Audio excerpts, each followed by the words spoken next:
So eto na mga idol, Los Angeles Lakers, dalawang star player duo muling magbabalik sa opening night ng Lakers. Los Angeles Lakers sa Media Day, grabe maganda ang pinakita nila and so far so good, kumpleto sila halos.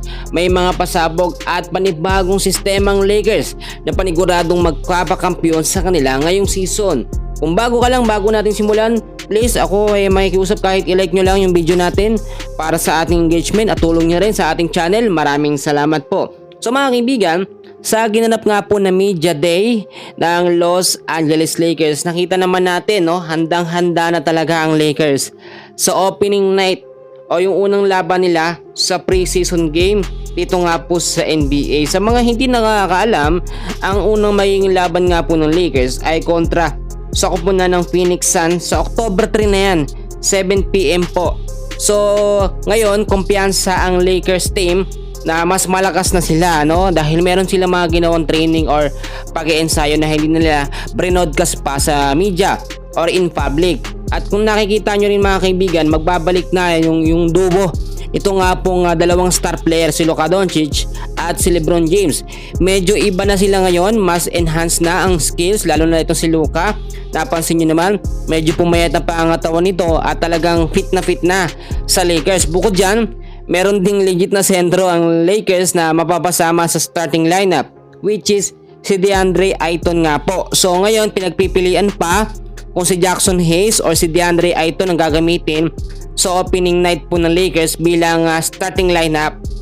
Pero possible, ang proposed lineup po kasi ng Lakers kasama itong si DeAndre Ayton, Rui Hachimura, si Austin Reeves, si Luka at ito pong si LeBron James. So yun pa lamang, nakita naman natin full pack na at malakas talaga ang sistema ng Lakers. Pero si JJ Redick, alam nyo, nandiyan pa rin.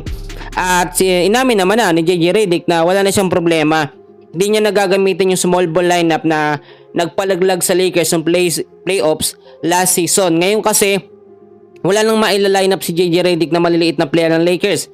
Halos karamihan kasi mga big man na o matatangkad na.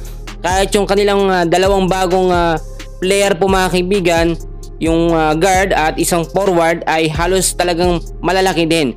So ngayon, yung assurance po para muling magkampiyon ang Lakers ay mas mataas na. Dahil nga po sa performance or appearance ng mga star player ng Lakers, which is Luka Doncic at LeBron James muli ang ating aasahan. Pero sa mga hindi nakakalam, alam nyo ba na pinagpilian pa noon kung sino talaga ang laging i-fix sa starting lineup? Si Austin Reeves or eto nga pong si Luka Doncic. Halos same kasi ng galing yung dalawang player na yan.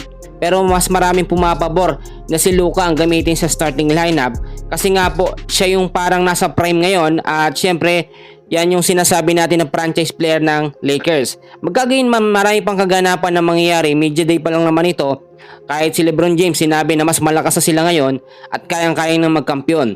Yan muna ang update natin sa ngayon and please huwag kakalimutan na i-like ang ating video. Maraming salamat po.